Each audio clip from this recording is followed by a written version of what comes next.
Well, there's certainly plenty to talk about this week, and actually, most of it is positive. So it's time to start harping on rugby.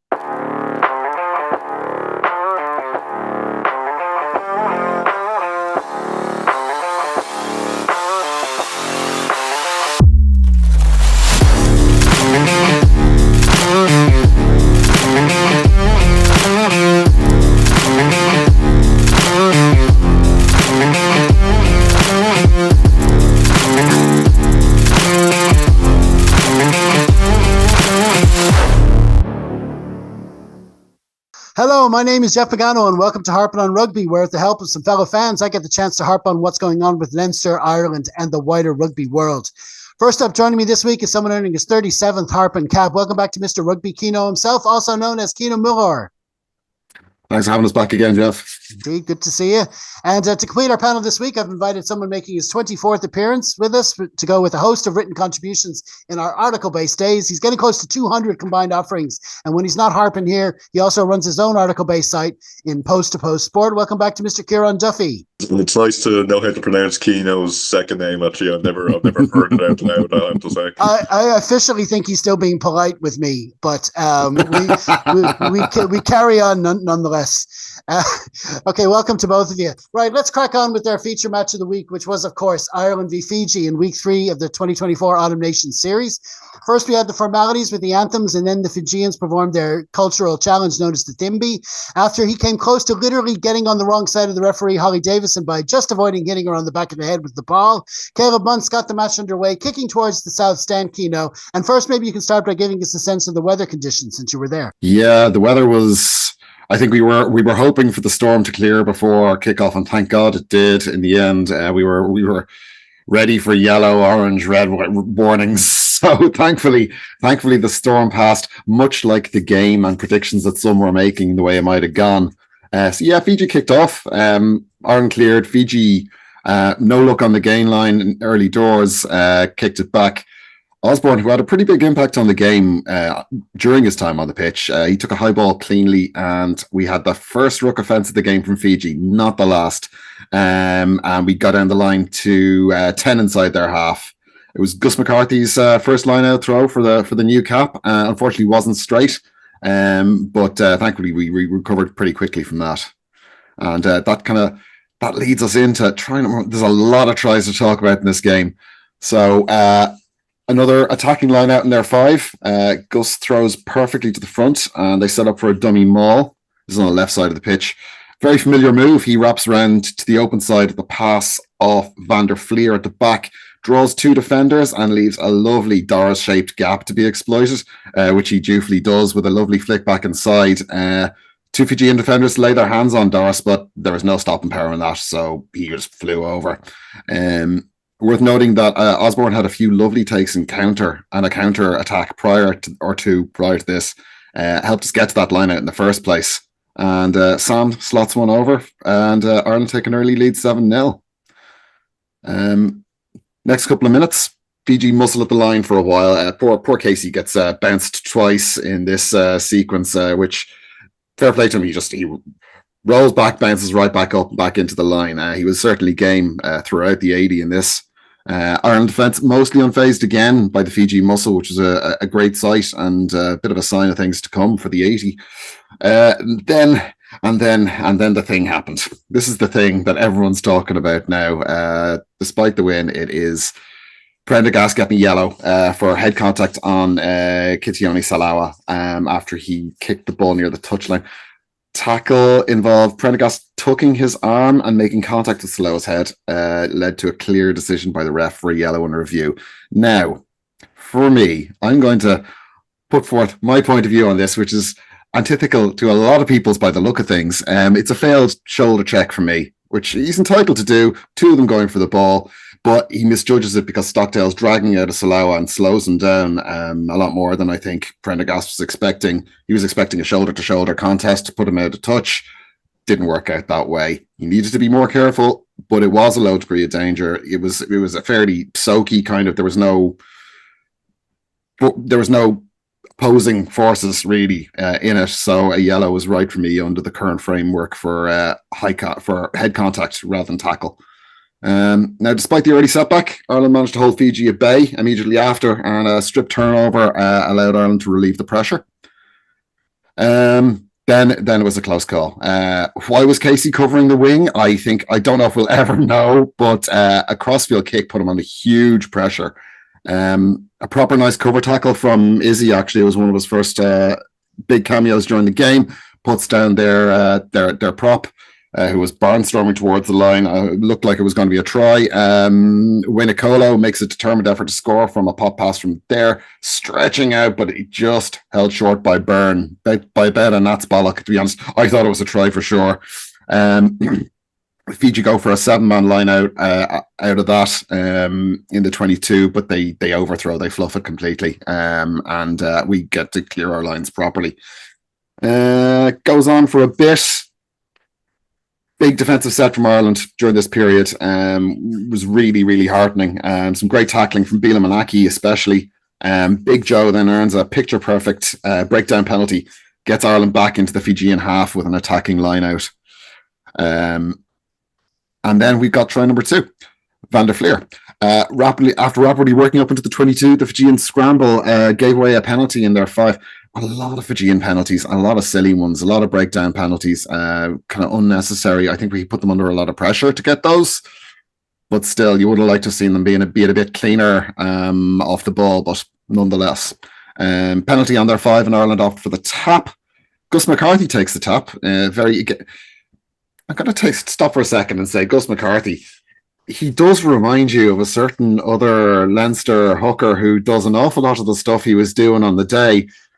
Not much older than him either, but seriously impressive outing. I'm sure we'll harp more on that later on. But he takes the tap and goes 2 meters just to draw them in, get them interested. Hits Dars with a backdoor flick pass, which bypasses Porter. Looked like it was heading out of the pod for a second. I was worried. Dars draws the defensive interest on the outside and gives it to a hard-running Van der Fleer. Beautiful line. Takes the gap and powers over for Ireland's second try. Excellent timing and precision from McCarthy and from everyone. It was a really nicely executed tap move. Prendergast still in the sin bin. Casey took the kick and it goes over. Ireland 14-0. Now, from the kickoff, it goes to the phases. Fiji managed to muscle Aki out over the line. Don't see that very much. Just a nice reminder that the Fijians are a very physical side and they are capable of doing this sort of thing. Either some confusion on the call or a misread on the defensive line outside. Byrne strays really obviously offside. I think he was going to go in and around. I think they were thinking it was going to be an unengaged line out so we could try and steal it from the back. But Caleb Muntz slotted it in there. Caleb Muntz is what Fiji have been missing for all these years, is a good, solid kicker of a fly half. And that he was. Given the opportunities, he's no slouch to the ball in hand either. But really, they need someone who can slot over penalties when the opportunities are given to them, or put them into the right position when the opportunities arise on the pitch. He got them on the board there. Gave him a small boost for Fiji, but Prendergast came back on the field. Ireland were 4 points up on the sin bin period, which was no bad return at all. So it was Ireland 14-3. Now, at this point, Fiji had a warning and they'd had repeated infringements, and it was Fijian prop Aroni Maui got a yellow for lifting in the tackle. Again, it was another silly penalty. There was no need for it. There was nothing to gain by doing that. So it's just indiscipline, unfortunately for them. Sam gets a kick to the corner called as dead. As it turns out, incorrectly. Apparently, the smart ball showed it was 0.9 meters shy of the dead ball line, so it was a bad call by the ref on the day, which is unfortunate. Does that information only come out after the game? Yeah. All right. Okay. So there's no way to relay that to TMO, or the TMO won't. I don't think the smart ball information is live, right, because you'd need. Well, actually, sorry, no. Smart ball information is live because I know they can call crooked lineouts on the basis of the smart ball information. So it has some way of broadcasting, but for some reason, sure, they can call concussion from the mouth guards. Yeah. Well, this is it. they're all connected up the wazoo these days. The balls, the players, the mouth guards, everything. I know, yeah. So unfortunately, that was incorrectly called. But sure, you know, in a tighter game, I'd be livid. But it wasn't exactly a tight one, so we'll let that one slide. So that was called dead. Unfortunately, he then, soon enough after that, kicks it straight to touch as well. Luckily, he didn't go down the valley of the yips, and he got his head back together pretty soon thereafter. Now, I'm sorry this one didn't go through. It was Craig Casey spies an opportunity from yet another Fijian ruck penalty and makes a break from our own half, well supported by Gus and Van der Fleer. And it looks like Izzy Chukwu is in, but the final pass from Hansen was ruled forward. Again, this one was a bit marginal of a forward pass, but, you know, again, however, if it was a closer game, you'd be worried. Lovely hands across the board in that move. Passes sticking, good decision making. It boded well for the rest of the game. Sustained pressure in the corner then. We kept pressure on Fiji, deep in their own territory. First in defence, making life very hard for them to escape their half. And in offence, forcing multiple errors from them. Unfortunately, this is where Osborne went off with an injury. I think it's adductor, which is nasty enough. I think that's probably about a 6-weeker, if not more. Because he looked really good at fullback. Actually, I think the new escort laws they suit a player like him, tall, good in the air, with a boot as well as the football skills. Fiji eventually penalised for a high tackle under 22, which gave Ireland a chance to spring a strike play. So, number 3, line out, maul, and another Fijian penalty in their 5. This is the story of the game. Fijian penalties giving us purchase in the game. Holly has had another word at this stage, and Ireland go back to the line out. Gus McCarthy peels off the back of a maul going forward, and he finds Craig Casey with a beautiful offload.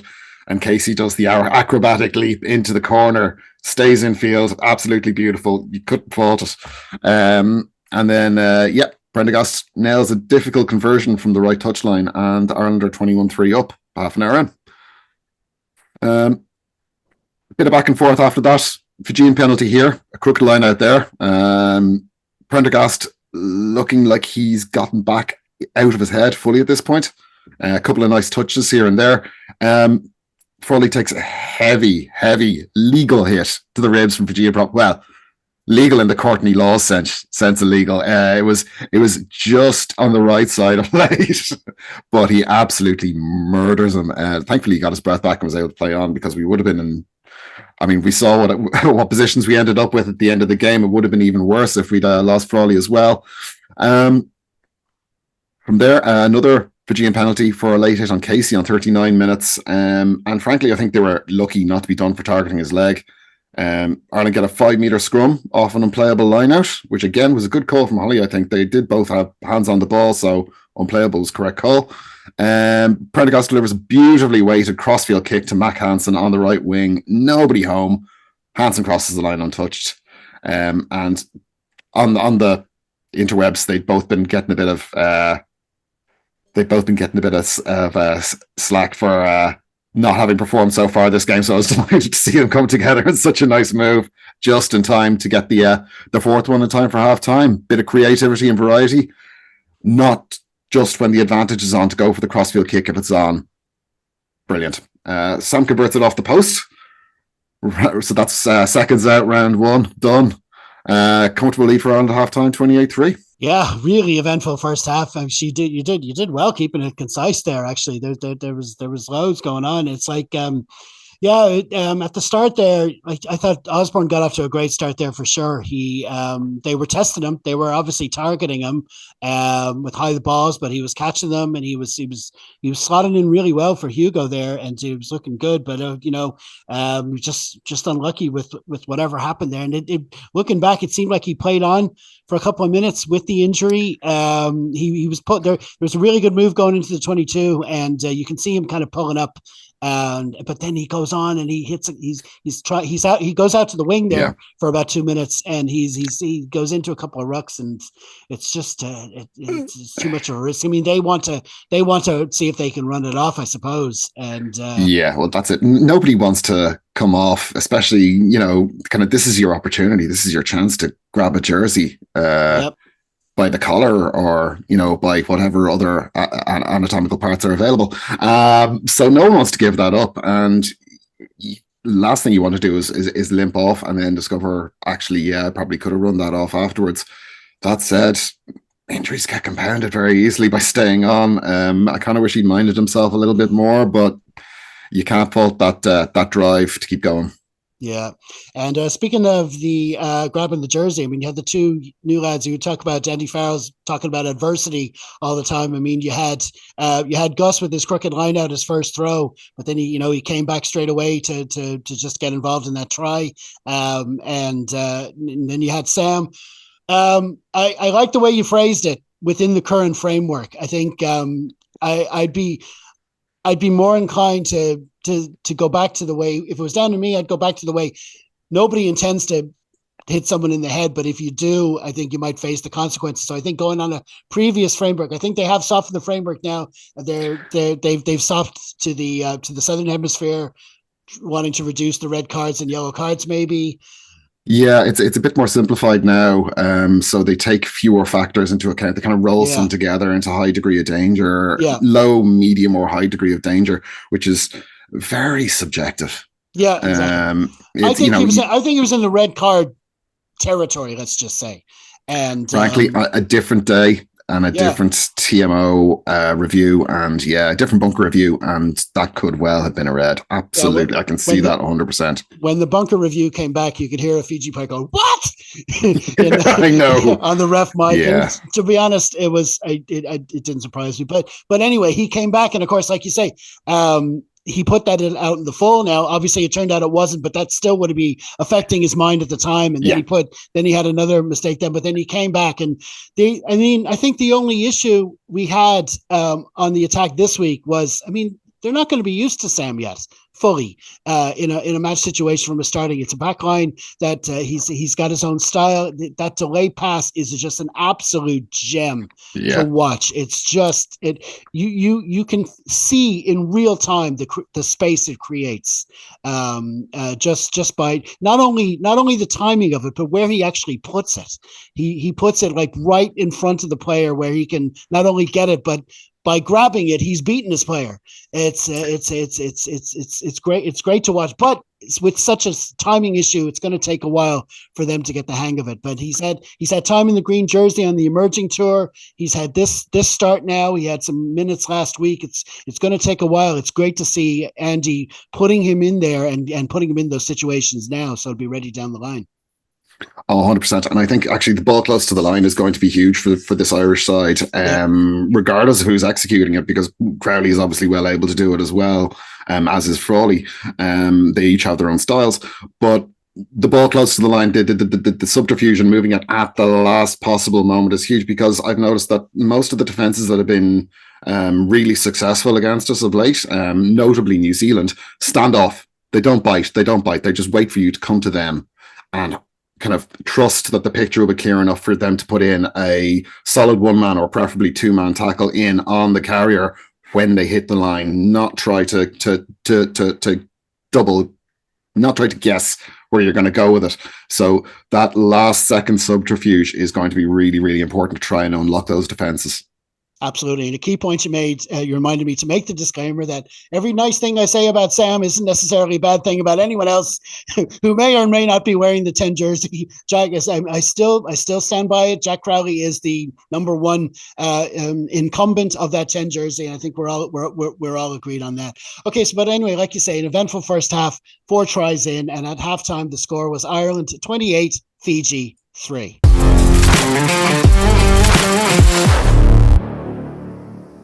Well, before we return to the pod, first a little reminder of all the different places you'll find us in the Rugger sphere. And to get access to all our latest content, as well as our presence on all the different social media platforms, you can bookmark us at linktree/Harpin On Rugby if you can, and please be sure to comment, like, share, and subscribe as needed. And so, with a commanding lead to defend and knowing he was likely to play the full 80 minutes, Sam Prendergast got the second half underway, Kieran. Yeah, the second half turned out to be a pretty eventful one, in fairness. Fiji were forced into an early change. I didn't get the player who came off, but I think it was in the front row. So restart goes out to Hansen's side, and straight away, Ireland on the attack. Byrne found a good gap. Frawley then, when the ball was recycled, kicked through. Fiji weren't tackling well. They hadn't seemed to come out of the changing rooms, to be honest, early on, and it might have been a case of being a bit exasperated maybe from being so far behind, poor discipline, and possibly that Sam Prendergast call as well, not going their way. So Stockdale got the ball close to the line. Josh van der Fleer was there to play a past it, didn't play it, probably didn't see him. Fiji managed to turn it over and win a penalty. So Fiji win the line out from that penalty, and they opt to kick. Frawley takes it. They opt to kick away the ball from the line out. Frawley takes it into contact, and Frawley got treatment again. It was a bit of a worry for Frawley because he was getting a lot of attention from the Fijians, possibly not playing in his preferred position at fullback. You'd think, well, he said openly he wants to play at 10. Centre as well seems to be where he's more likely to play as well for Leinster. So fullback probably the third of his favourite positions, but yeah, he was getting more treatment then. So it was a scrum to Ireland, went through the hands a little bit. Frawley kicks forward, and we came back from the penalty. Another line out for Ireland. Really good hands by Ireland this time, and I have to say Gus McCarty, his line out throws aside from that first one were pretty good, including this one, and this line out led to a try. Bundy Aki getting over again, who would go on to be player of the match. Really good rucking. The referee actually went down in the process. What seemed to happen is she was running to follow the ball, and the Fijian player didn't see her, and kind of obviously the Fijian player was in front of her and kind of nearly just ran into her really. So in fairness to Holly, she got right back up, but correctly went to the TMO. There was no problem with the try, but obviously as she hadn't seen it, she had to go to the TMO, so that was the correct thing to do. Really good finish by Bundy Aki. Prendergast converts. Not the easiest conversion, in fairness. So at this stage, Ireland rang the changes. Tom O'Toole came on, Tom Clarkson. So it was good that Finlay Bealham got a bit of a rest because he played a lot of rugby. And, prop, it's a very attritional position. So good to see Finlay Bealham get a bit of a rest. Prendergast, the other Prendergast, came on for Josh van der Fleer. I'm sure Keano has some stat about brothers playing for Ireland. I certainly don't have it. And McCluskey came on for Henshaw. So I think I missed Murray coming on, but I think he came on at some point during that kind of reshuffle because it was one of these November internationals that we've had that we seem to have every year but it was one of these November internationals that seemed to end up with our backs just kind of all over the place. Like I remember not too long ago a win against Australia where Kieran Marmion ended up on the wing. It was one of those where it was just everyone reshuffle, everyone come on, and if I had been against a higher ranked opposition, it might have been more of a problem. Thankfully, Ireland had built a good enough lead, so 35-3 at this stage. So after those replacements, then Ireland had a line out. McCarthy went to Izuchukwu again, who I thought had a decent game for his first test. I mean, like he, it's good to see him to see a new face come on to the back row, and essentially two new faces in the sense that Keane Prendergast only had 3 caps, I think, before coming on.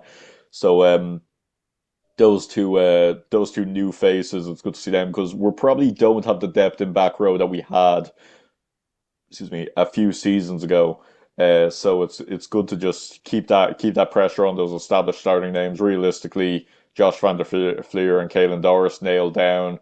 So there is that 6 jersey up for grabs, and you want to know that Doris and Van der Fleer, even though Doris is captain, they're not guaranteed a place either. You want plenty of names putting pressure on them. That's good for the team.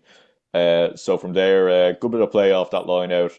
Really good pass by Prendergast to Stockdale, who in terms of how he took his chance coming back on, I think he was lacking at times, but you could see he's just, the reality is he's more of an attacking winger than a defensive winger. So I think that's just the kind of sacrifice you make when he's playing that, I think he's one of Ulster's best attackers in the in the URC, and yet they still have a pretty poor defensive record.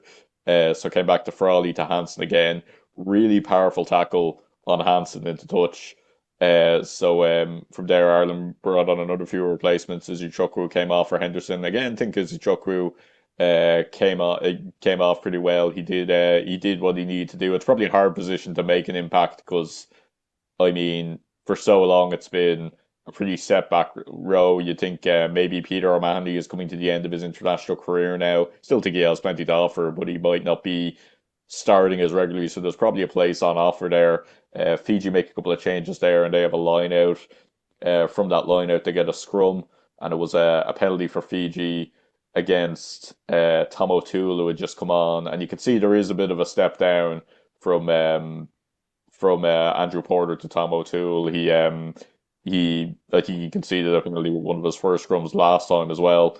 Muntz, who I have in my notes as Nelson Muntz. I don't think that is his name. I think it's Caleb Muntz. He kicks the touch.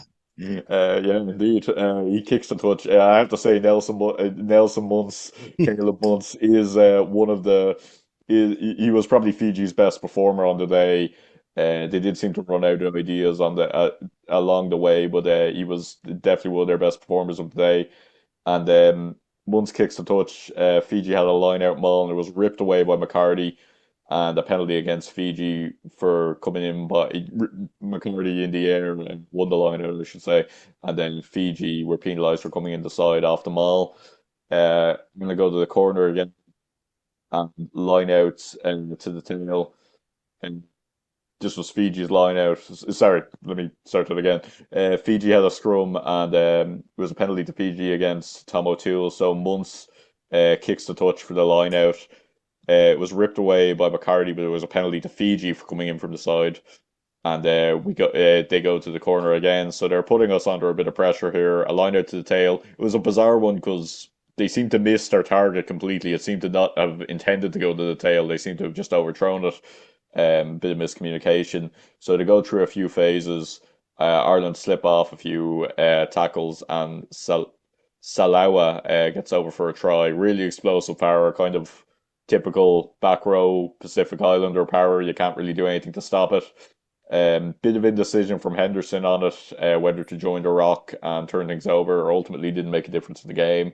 Converted, so 35-10 at that stage. We're about 55 minutes in here, and the restart goes to Hansen's side again. So I think pretty much all the restarts went towards Hansen from us anyway. Fiji knock on, and it's an Ireland scrum. I noticed this time Casey didn't pick the ball out. Doris picks it and breaks, so it seems like we have that extra option of Doris picking from the back of the scrum rather than relying on the scrum half. I think it was a bit of a not Casey's fault, but a bit of a lack of trust in him. Maybe because obviously you have Jameson Gibson Park as one of the best scrum halves in the world, and a new face there who isn't as experienced, particularly playing with a new fly half. Seemed to be a bit of a lack of trust in him because I noticed there was a lot of forwards picking the ball rather than leaving it for Casey. I think Casey played pretty well, in fairness, and I certainly know what it's like to be the smallest man in the room. So it's not the easiest thing in the world, and in fairness, every time he got a big hit, he kept getting up. He's obviously going to be a player that's targeted for his size. I know there was that picture of him leading out a mascot onto the pitch, and she was bigger than him, and a lot of jokes made about that. But in fairness, he is a capable player, and he has a good energy about him. Excuse me. From there, Fiji tried to counter ruck and give away a penalty. Again, Fiji just constantly giving away penalties. It really seemed like if Fiji had a bit of discipline about them, they'd be a world-class side, but then would they really be Fiji, I suppose? So Ireland go to the corner, line out, throw to the front. And again, Murray nearly gets over, but it's another forward pass. There were actually 3 occasions where Ireland had gotten over, but there was a forward pass in the build-up, so it obviously didn't count. So Fiji ring in the replacements, and on the 60-minute mark, Fiji have a scrum, which results in a penalty. So the Fiji line out, again, it's thrown too long, and I don't know, were they trying to do something there that wasn't coming off, or was it just an error? But Ireland gathered the ball from there and pushed Fiji back to their own line. and eventually once clears it up to the 22. Fiji bring on a couple of more replacements, and this is where it starts getting a bit disjointed for Fiji. They probably lost their shape a little bit. So around the 62nd minute, Ireland had a line out, goes through the hands, and Prendergast tries to chip through to Hansen, and Fiji gather for a 22 dropout. Excuse me. I'm going to make it through this, don't worry. Next time Ireland are on the attack, it's an Ireland line out, and Henderson claims the line out, and we maul over the line. Gus McCarty gets the touchdown. I think he deserves it because he had a good game. I think he got something like 4 assists, and we'll see he ended the game actually playing as a back row. But Prendergast converts again, so it's 42-10. At that stage, the game's well over. You could see there was a very subdued atmosphere in the Aviva at that point. Um, it seemed to be the fact that it seemed to be the fact that the game was over. That just the crowd wasn't really getting up for anything. But Fiji did hit straight back from the restart. Good work from Munce again. Really good break, and he offloads to Turakoke, who gets over, and it's converted. Excuse me, you're going to have a bit of editing to do. It's a restart, and from the restart, it's a Fiji a high tackle, and they're offside, and it's another infringement. So basically, 3 infringements in one go there for Fiji, and it's advantage to Ireland. And again, Turakoke, who had just scored the try, a sin bin. So again, just really poor discipline from Fiji. I feel like if they're the kind of team that could just sort out their discipline a little bit, then they would just be a much more competitive side. And I think that's a problem for all the Pacific Islander teams, and maybe that comes from not playing Tier 1 teams often enough. But Ireland tap and go there. Gus McCarty takes the tap, goes into Doris, takes into contact. Aki takes into contact. Clarkson takes into contact. Henderson takes into contact. And then Casey picks it. It's a great pass to Mac Hansen, who gets over. The conversion is out wide. It's missed. In fairness, it's not an easy conversion. Probably no harm for Sam to miss a few on his first appearance, because if he was going in with a 100% record, then missing a few in a nutting game that's already over at this stage is probably the best way to lose your 100% record. Then missing it when it's the first kick of the game in the Six Nations against one of the better teams. But there's a restart. Ireland with a penalty off the ruck. Go to the line. It goes to the tail yet again for Ireland. A key breaks and powers over the line, but it's just held up, so it's a dropout. Ireland claim and it's Ireland claim good pick and go by Doris. Pass to McCluskey's too low, and it's knocked on. Again, just another bit of a handling error that we don't like to see again. At this point in the game, it didn't really matter to the match itself. It's just still you want to see that concentration last through the 80 minutes and not run out. So it's knocked on again. Fiji have a scrum. Fiji managed to retain the ball after scrum, play through the hands, and eventually it's knocked down by Dan again. So at this stage, the game's kind of gotten a bit messy. I think the next sub sums up how the game was very much over. Ronan Kelleher came on. We're thinking Gus McCarty is going to have a break, but actually he comes on for Bundy Aki to give him a rest. So Ronan Kelleher goes to hooker, Gus McCarty goes to the back row, and Doris goes to the centre. So Ireland have a line out. Kelleher's taking the throws. Goes to the middle. Ireland have a maul. It's the kick through is claimed by Fiji. Fiji go through a few phases, trying to play it out. It's turned over again. It's an advantage. Prendergast kicks to McCluskey. Come back from a penalty. Fiji's sin bin is over. Bundy Aki is announced as player of the match. So 2 minutes to go. Ireland have a line out. Kelleher draws to the middle. Doris plays it to Kelleher, who drops down pretty easy on the wing. Again, it seems like Fiji at this stage were kind of out of ideas, and they initiated a bit of a brawl here. A Fijian player ran in and kind of threw a few hands, it seemed. And in fairness, nothing was done about it. No one complained too much. Maybe just a bit of aggro boiling over at the end of the game. It was 52-17 at that stage.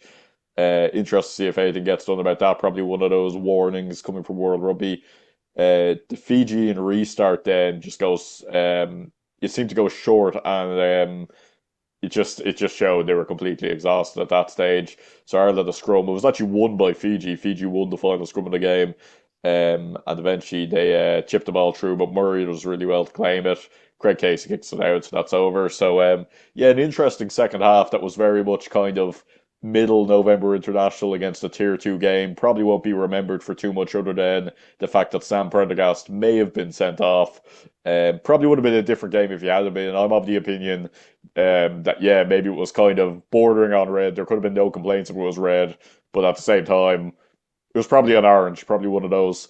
But at the same time, it's good for Ireland to get to see him play again. I think Jack Crowley has the number 10 jersey pretty much nailed down because, I mean, he hasn't exactly done anything wrong when he started as 10 for Ireland. And in fairness, I think he's still one of Munster's better players, despite their not great form. So, I think he's still number 10. You're probably looking at who's playing backup for him.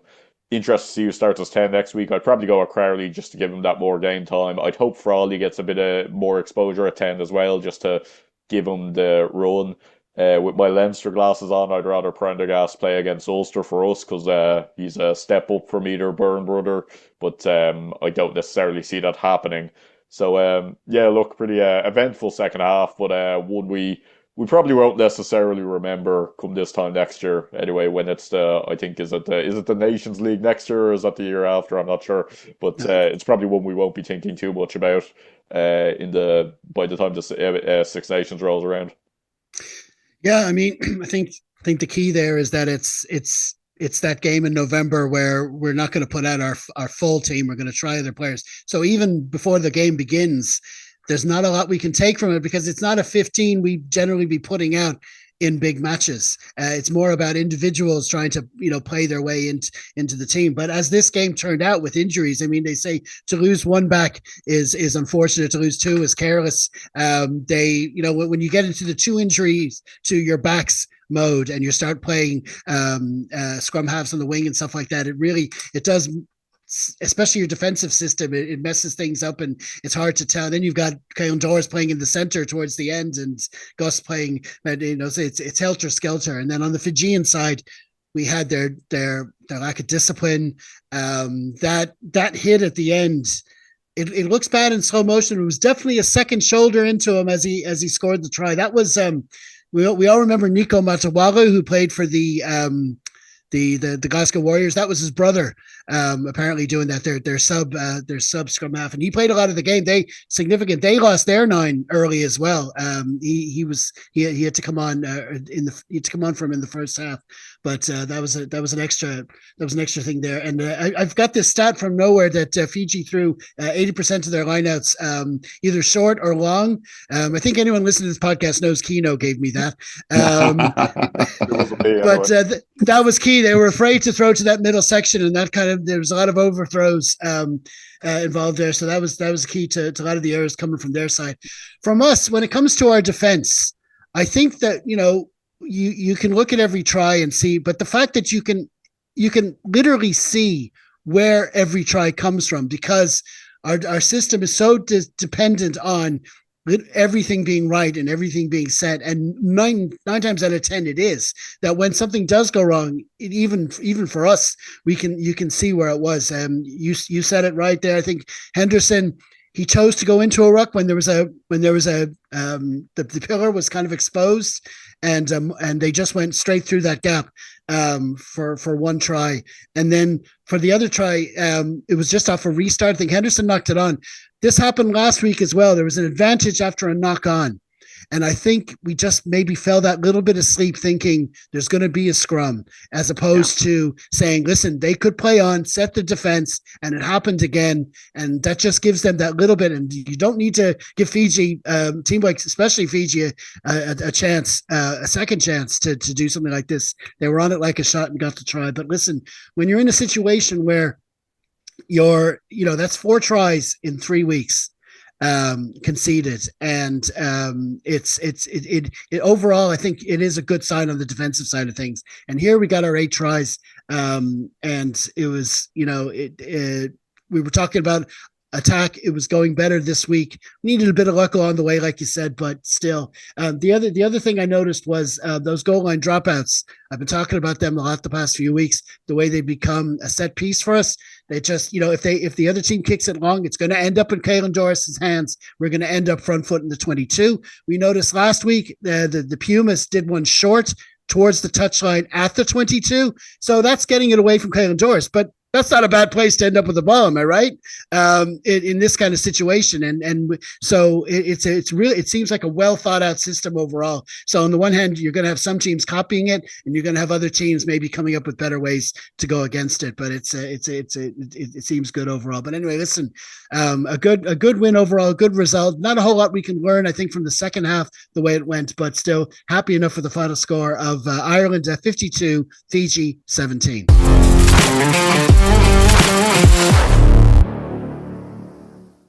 Well, elsewhere in the Autumn Nation Series, France kicked this round off with a convincing enough win over Argentina on Friday night, and the following day, South Africa put Warren's winless Welsh away as expected before the All Blacks may have wanted a bigger margin of victory over Italy than 18 points. On Sunday, Joe Schmidt's Wallabies failed to cross the Scottish line until the closing stages in their 27-13 loss before coming to the Aviva next week. And England racked up 59 points, defeating Eddie Jones' Japan. Possibly the closest contest of the weekend was in Madrid, where the US Eagles held out for a 26-23 win over the ever-improving Spaniards. Also on Friday, Leinster A got a bonus point win over their Munster counterparts, thanks to tries from Kieran Mangan, John McKee, and 2 from Aitzal Arizanza King to keep their 100% start going in the new A Interprovincial Championship. And finally, in our roundup, since we're recording on Monday, that gives me the chance to congratulate all of the Irish winners in the World Rugby Player of the Year Awards, especially Erin King, who took the gong as the Women's 15s Breakthrough Player of the Year. Also to Aoife Wafer, Tyg Byrne, Jefferson Gibson Park, Caelan Doris, James Lowe, and Terry Kennedy, who were all named in their respective Team of the Year categories. Thoroughly deserved recognition all around. Now, going back to our feature match from Saturday, afterwards at the press conference, Andy Farrell said, quote, "I thought there were a lot of good stories in our camp and we backed it up well as a group to get the win and play some nice rugby. Should have done better at times, obviously, but I thought we controlled the game pretty well," end quote. And from the fans' point of view, at the full-time whistle, Hubert Gallagher said this on our Facebook page, quote, "Sam's ability to pick out a late pass and put a player into the gap was otherworldly. Set up a number of clean breaks. Loved the fact that he made a number of errors, but the head didn't go down." Do you disagree or would have said the same thing a different way? Well, we always leave a post open on the Facebook page after Leinster and Ireland matches. Why don't you join in the conversation next time? And so this brings us to our final thoughts, starting with Kino. Yeah, I think for me, probably the biggest single thing about this match was, despite the yellow card, discipline. Now, did improved discipline allow our game to flow, or did our game flowing better lead to better discipline? It's hard to say. Causation is a tough thing to prove. But even with that yellow card, we conceded 3 points. It was really well managed. And outside of that, we conceded 9 penalties in this game to Fiji's 14. It's an improvement over the 11 we conceded against Argentina and the 12 against New Zealand. And it just kind of shows the importance of that 10-point margin, that 10 penalty margin. Of course, it matters where you give them away as well. But we really didn't give them an in. We also controlled the match much better. Again, causation, don't know which way it's going, but it was 62% possession and 66% territory. We had 49% possession against Argentina and 42% against New Zealand. And if you're going down below 50 or even towards the 40s, it's putting yourself in a really difficult place. If you have to take absolutely any opportunity that comes your way, and that's really difficult to execute against really good defensive sides like Argentina and New Zealand. Also, our defense was excellent. 93 tackles kept Fiji in check for almost the entire match. Yes, fell asleep a little bit towards the end, but 93 tackles for 2 tries in late stages of the game once it's dead. Superb. But the attack flowed. This is the first time we've seen our attacking flow in a fair time, like since Six Nations at least. But even then, it was stuttering a bit. It was impressive. We gained over a kilometer, 33 tackle breaks, and 13 line breaks.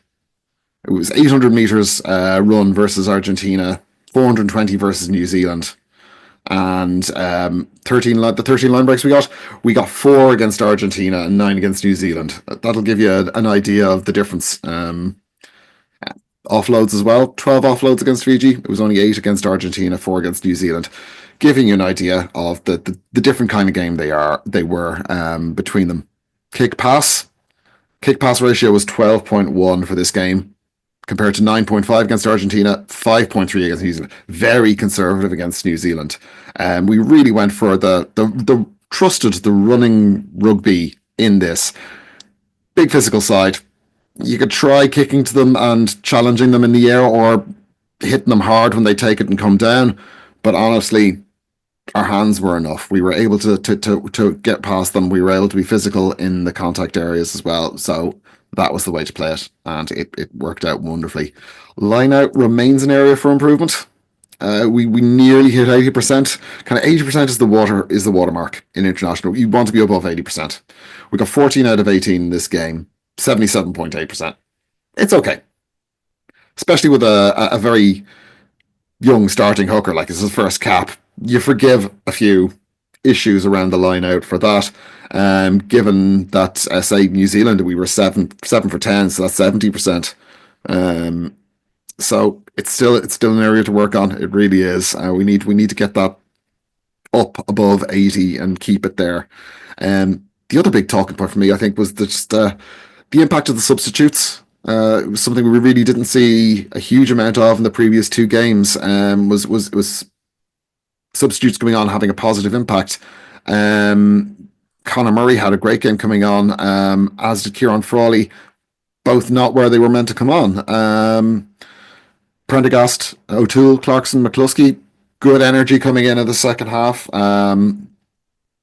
Kelleher coming in for Aki. The players out of position was a big thing for me as well. Despite all of them, the chopping and changing and mixing, everyone still seemed to know their roles. Maybe not to as great an extent as if they were running that role in during the week, but like everyone knew what they were doing. There was no huge issues with that, and that was a real positive for me. That to me, that's a mid to long term positive as well. That's something that's really important to build up going into tournaments, is the ability for players to go outside of their traditional role set. So yeah, I mean, I think I'll probably let Kieran cover some of the individual player performances. So I'll just say, like, it was a good game. It was exactly what Ireland needed at this point in time, was to see an improved performance, an improved result, new players being blooded, young, freshly capped players doing well, and it bodes well for Irish rugby in the future. Absolutely. I mean, the way the first game went in November, it was always going to be like we needed the 3 wins, I think, for a success, for any kind of net positive from November. So that meant that whatever happens in any week, we're going to be like, well, we'll see what happens next week. So there is a bit of that. There's Australia to come next weekend, but still, overall 8 tries with new players getting game time and all that kind of stuff. You have to see the positive of that overall. What do you think, Kieran? I think generally it is overall a positive game. I mean, outside of World Cup year, we have a game against a tier 2 nation in the pack, whether it's Fiji, Tonga, Georgia, Samoa, someone, and it's always kind of it's only a tier 2 nation. If we don't do well, suddenly it's a disaster, and it's obviously Irish fans are very quick to say the world's ending if we don't have a perfect performance. And if we do well, it's kind of it's only Fiji, Georgia, whoever else. So in fairness, I think we did what we need to do. And as Keno said, there were a lot of changes and a lot of players playing out of position by the end of the game. And that's really important. I think that's something that Ireland have typically had. That kind of adversity has become a buzzword for this Ireland team, and that even if it's a case of right, you're playing on the wing today. I know you're a scrum half, but you're playing on the wing, or you're going to have to step in the centre. It's just players get on with it, and players don't worry about it. And I was really glad to see that.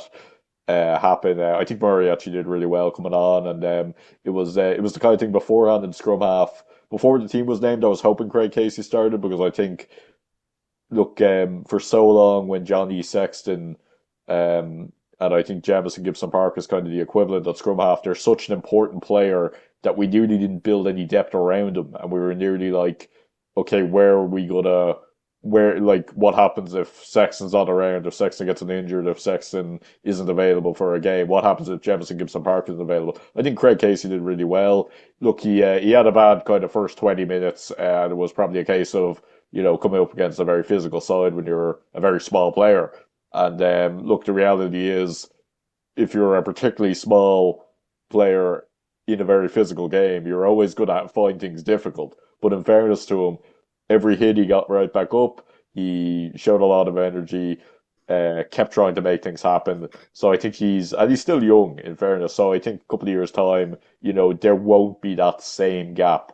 And obviously it's one of those things where, like, you probably put Gibson Park and DuPont as the two best scrum halves in the world. So naturally, whoever's underneath is going to step down. But I wouldn't be worried about it if, Casey had to start against England in the Six Nations. I think he'd be capable of it. Murray was a player I was thinking then, Murray's been around for a while. Is he kind of past where he needs to be at this stage? And he was in the past a very good player for us. He was a crucial player for us in the past. So I was kind of thinking, is he kind of past where he needs to be? But in fairness, again, he did really well when he came on out of position.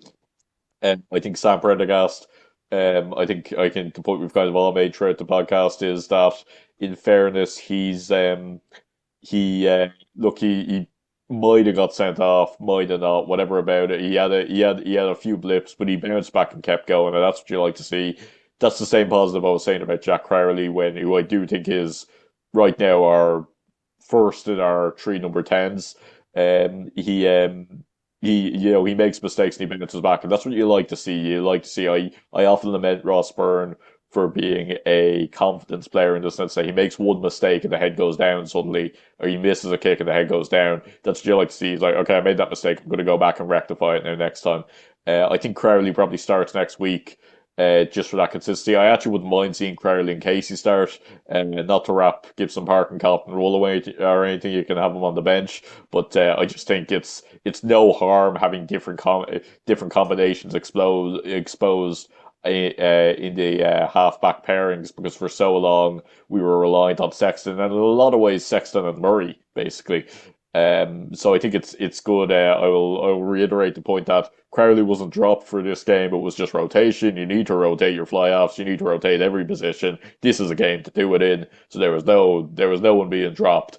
Yeah, I think generally speaking, it'd be good if Crowley starts next week, and then you have Frawley on the bench at number 10. Obviously, Leinster glasses on. I'd love Prendergast to be playing against Ulster because I think he's better than either Byrne. I don't see that happening necessarily. Izzy Chukwu, I think, had a decent game as well. He's been a player that's impressed. He's kind of been around. I think he's been in the squad a couple of times, just waiting to get that cap. But in fairness, he's impressed a few times, and I think he's he was useful. He was a decent player, and again, I think in a couple of years' time, as he gets more exposure, we're so used to players coming on and putting in 10 out of 10 performances straight away in their first cap. That's not always going to happen. That's reality. And as well as that, it doesn't always suit players. Sometimes coming in a more innocuous game suits players because, we've seen things in the past, like Joey Carberry, prime example, comes on, bursts onto the scene, suddenly gets a few injuries, peters off. He's not even in the Ireland setup anymore. Jordan Larmour had a bit of a dip after getting injured. So, sometimes making your debut, making your first couple of caps is just a case of building up caps and building up numbers. You don't have to set the world on fire in your first couple of caps. I thought Keane Prendergast was good when he came on, and again, good to have that bit more depth. Good to have two relatively new faces. I know Prendergast have been capped a couple of times before, but relatively new faces in the back row. Gus McCarty, again, like Sam Prendergast, didn't let a few mistakes get him down. I know there's a lot of talk about, it's amazing for Gus McCarty, the fact that he was basically, I think, fourth choice hooker if Dan Sheehan had been fit for Leinster, and now he's starting for Ireland. You think Lee Marion might be a bit disappointed with that one, bad time with the injury. But in fairness, I know there's talk about look, should one of the hookers go somewhere else? I think the thing you kind of have to say as well, it's kind of up to the player as well. Maybe they're happy at Leinster, but as well, he's certainly proved this week that he's definitely capable of starting big games. So yeah, I think overall it was just a positive performance. Jamie Osborne injury, a bit of a concern. I think again another place we probably lack that bit of depth is full back. So I wouldn't mind seeing someone else play over Hugo Keenan next week to give them that bit of exposure. I think for so long it was Rob Carney. He was always there unless he was on a balcony. But he was always he was consistently number one, and we didn't really seem to have a number two in that position. But Jamie Osborne now seems to be that answer for number two at fullback. I think we need a number three who puts pressure on the number two and the number one. But at the end of the day, I think we're building that bit of depth. Positive performance. It's not even a win as a win. There are positives to take out of the performance. Still work ons. But Australia will be a different kind of test, obviously, against obviously the whole narrative there around Joe Smith. But look, that'll be probably a more difficult test. But hopefully going into that game, there's not too many more injury concerns aside from Osborne. Frawley took a bit of a beating in that game. So look, plenty of positives. Happy with I think the debutants did well, the fringe players did well, and it was a big score, 42-point win, or 30 something point win. So good win overall, and good mid-November international. Yeah, I mean, we spoke about the scrum halves going into this November, and I think it's unusual the way the situation we have now. It's that it's not so much a pecking order of scrum halves. I think our best options now are Gibson Park and Murray, or Casey and Murray. There's a lot of things that maybe Casey doesn't have enough caps in him, and you wouldn't mind him getting more, but I don't think like in the top matches, I think we've got to go with Gibson Park, but I think Murray is a great option off the bench for both of them. I think so I think it's just the way the talent we have. Obviously, we're going to need more outside that. We're going to need more, but there is talent coming through the ranks. We see them coming through in all the provinces, so we don't seem doing too bad. Glad you mentioned Izzy there. I thought he did really well. I think he really looked like he belonged. They went for him early in lineouts as well. He was a lineout choice. He fits right in. He's a good 5-6 option as well, but he's been doing well at 6 for Ulster. One thing I liked about the lineup, this particular 23, is that it had all 4 provincial captains. But I'm just starting to wonder if we've spoken about Henderson. I don't think he's had 2 great cameos in this series. Maybe he needs time back with Ulster. I don't know. When you see someone like Izzy coming through and belonging so much, and you're looking for the future, we'll see what happens there. But listen, this particular game gives us loads to talk about individuals, and it certainly didn't disappoint in that, and we got the win, so it was all good. Listen, lads, that's brilliant. We're going to leave it there. Many thanks again to Keno and Kieran for joining me. I hope to have you both on again soon. Thanks a million. Thanks for having us, Jeff. As for our next batch of Harpin, keep an eye on our YouTube channel during the week for our latest bonus chat, and also our 80 Plus column, which we'll post on Wednesday. Then we'll be super busy next weekend with both Leinster and Ireland matches to preview and wrap. So be sure to follow us on any or all of our social media platforms, which you'll find at linktree/Harpin On Rugby. In the meantime, stay safe, everyone. Slán.